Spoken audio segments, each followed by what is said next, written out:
Well, it follows for me really to give you an overview of a survey that we run at EDINA, which gives a sort of background to the times that you're looking at in addressing history.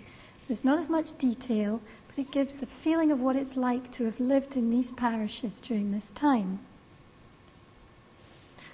So the Statistical Accounts of Scotland. The first accounts were instigated by Sir John Sinclair, and this is him in his tartan trews, painted by Sir Henry Raeburn. Now, Sir John was known as Agricultural Sir John because he was also responsible for the county reports that were done in the late 1790s as well, early 1800s. The Statistical Accounts formed 21 volumes that were published in 1799, and Sir John thought that this was form an account of the quantum of happiness of the communities of Scotland.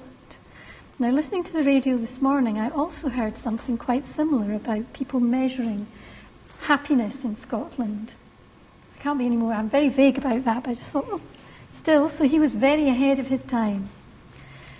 The profits from the volumes that were printed went to the sons and daughters of the Committee of the Society of Sons and Daughters of the Clergy. So they again commissioned a second account that was published, started in 1832, published by 1845, another 15 volumes. Now, how did Sir John do this? And what are they? So the accounts are edited responses, and no edited because later on I'll talk about original returns. So there was an editorial board that collected responses from the 938 parish ministers. Now, Sir John had sent out basically a questionnaire, big survey, 166 questions. Now, I've printed them out. They're in times 12 Roman. They cover 6 pages. So I can't imagine what the ministers thought as this came through their door. Definite junk mail, they were probably thinking. But these questions covered climate, agriculture, fishing, wildlife, population, schooling and health. And I haven't got time today to go through these questions, but they're very, very in-depth. Plus the normal sort of class, wealth, poverty, and the moral health of the people, which I will try and bring to your attention. So an extraordinary revolutionary view of life. And now, I'm not a historian, but I do recognise that these 2 time periods occurred over the period of the Industrial Revolution. Now, finally, obviously, Sir John had problems getting everyone to respond to him to time. It took probably at least 8 years, but he sent out statistical missionaries to hurry up the late entries, and final demands were written in red ink. And my next slide just shows you, I'm not expecting you to read through all of this, but Sir John sent out 2 requests. The first covered these questions of geography, natural history, population, productions. And then he added an addendum and another 6 questions. So basically he's saying, well, actually, if you live in a city, can you tell me a lot about it? Tell me about Parliament. Tell me about the fisheries and manufacturers, more particularly at the following periods, about the time of the Union, since the year 1745 and present. And then he just adds, and anything else basically you think of. So, it may be proper to add that there are many important facts and observations may occur to those to whom this paper is addressed, not hinted at in the questions, which would be particularly obliging in any gentleman to add to any answer which he may take the trouble of drawing up. So, let me just tell you a little bit about the development of the accounts online. And in fact, Kate Newton and Bob Morris were heavily involved in the start of the accounts. So the printed set of the accounts, and probably, in fact, I'd say, how many of you have used the printed set of the accounts in this room? So, a vast majority.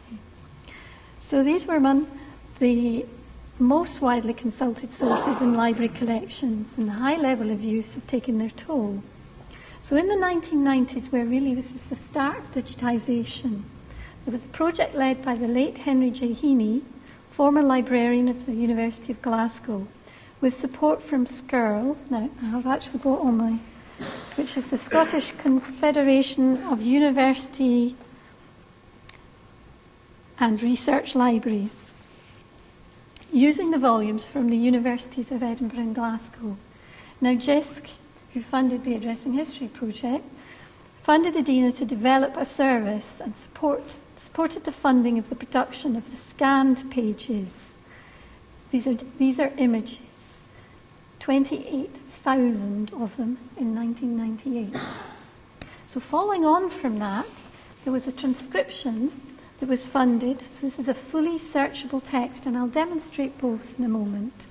Now, these were funded by Carnegie, National Archives of Scotland, Friends of Glasgow University Library, Ganochie Trust, the National Library of Scotland, and the Scottish Library and Information Council. And the service was formally launched in January 2001, and I know from EDINA that Bob Morris's wife, Barbara Morris, was heavily involved in that at the time, and I arrived in EDINA about 3 months after the launch. So the management of the Statistical Accounts Service was overseen by a joint board for the statistical accounts. Members were drawn from SCIRL, National Library, so the people that helped fund the transcription also joined to help manage the service. And after 4 years, it was decided to let EDINA go it alone, to assume sole responsibility for the hosting and running and developing of the service. But we are guided by an editorial board comprising of scholars. So Alex Murdoch, who was mentioned today as being part of Addressing History, is also part of the editorial board, and myself. And we're under the chairmanship of Dr. Anne Matheson as the honorary editor. We meet 5 times a year, and we met just this past Monday to develop the service, and I'll explain what we're doing a wee bit later on. So this is the home page of the online service. This is the subscription version, but I will talk about the free service as well. So this allows you to search for parishes, text, or counties. There are also quick links down the bottom here, not everyone's way, which allows you to see the related resources which the editorial board have been working on.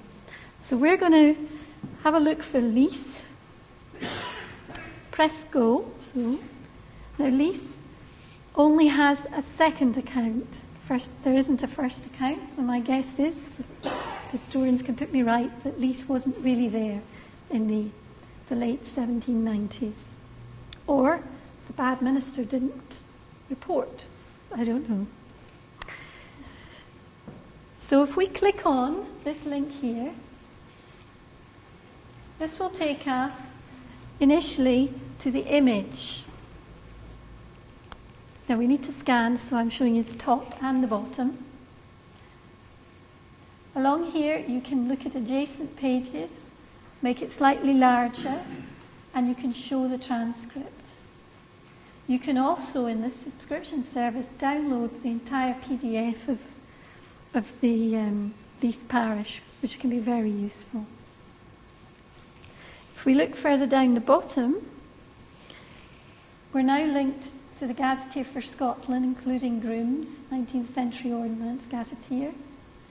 And you're able to bookmark this information, send it to a friend, and later on you'll see that we've used this to produce tweets about the service. Here I've switched on the transcription. Now having a transcription, which is this bit here, allows you to cut and paste text and do other things that you would normally do with text. It's also quite often a lot easier to read. And particularly the first account has long S's, which perhaps for historians might find it quite easy to read, but I stumble sometimes through it. You move the pages by pressing these little buttons forwards and back.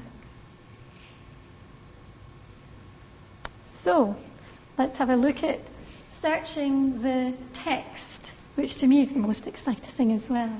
So I have chosen to search for tea drinking. which hopefully you will be about to do soon. So, tea drinking in all text, press go, and here we are. The accounts present the information in context, so they give you the first 3 lines or so, and it allows you to just think, no, that's not what I want, or yes, that's what I would like.